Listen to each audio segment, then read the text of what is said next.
G'day Pitmasters.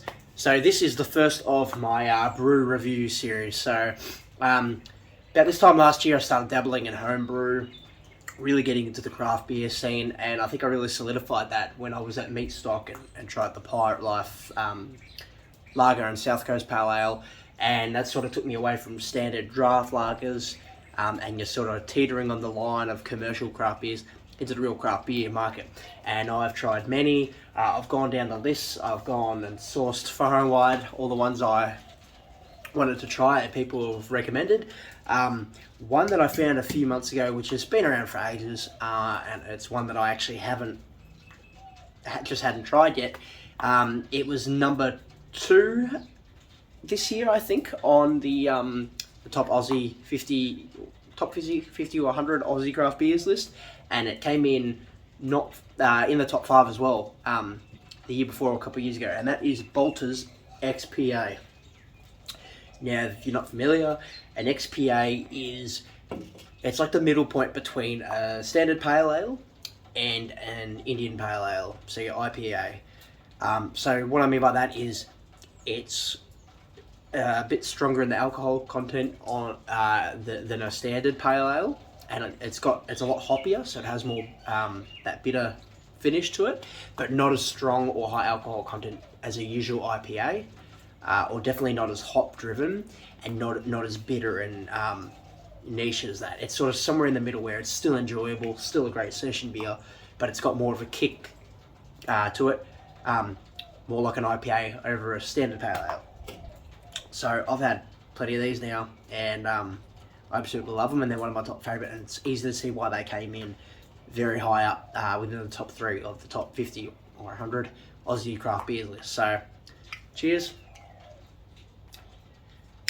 Hands are all slippery from cooking. So let's give this one a go. I know I should pour it into a glass, and yeah, well, I didn't. Immediately has a nice smooth, like a fruity smell to it. A very fruity and hoppy smell, which I like. I'm a very hop-driven beer guy, and it's nice to actually find something, like I love IPAs, but it's nice to find something that's has a little more drinkability, goes down lighter than a IPA normally would. So, cheers.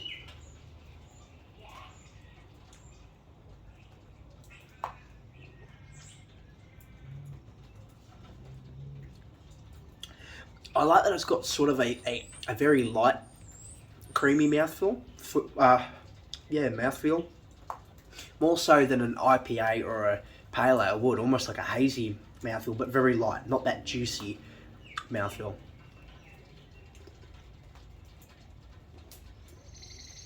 Has a very crisp middle just for a second there.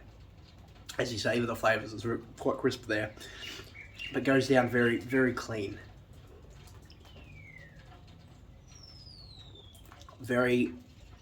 A very clean, hoppy finish. You get a little bit of a bitterness as it goes down, but that aftertaste that's got that you feel the sweetness kick in, almost the balancing out between the malt and the hops there, which is why I think XPA is a really cool hybrid in between the two.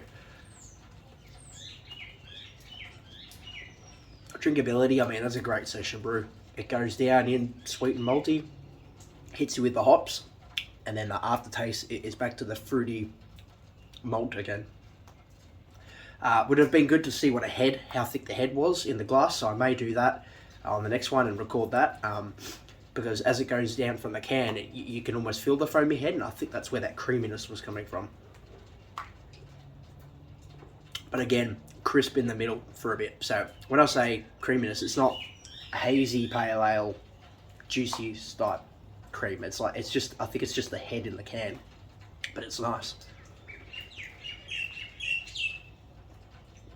Got those fruity flavours you'd expect from a pale ale, with that kick of the hops from an Indian pale ale.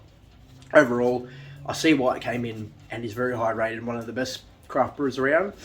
So again, that is Balter's XPA, 5% alcohol volume, 375ml can. Can't go wrong. I'm giving that. It's hard to not give it a 10. Given this is the first video and I don't really have a benchmark, But just because of the uniqueness of what they're calling an XPA and how that is just such a good mix of it, the pale ale and IPA, I'm going to give it a 10. Why not? Cheers.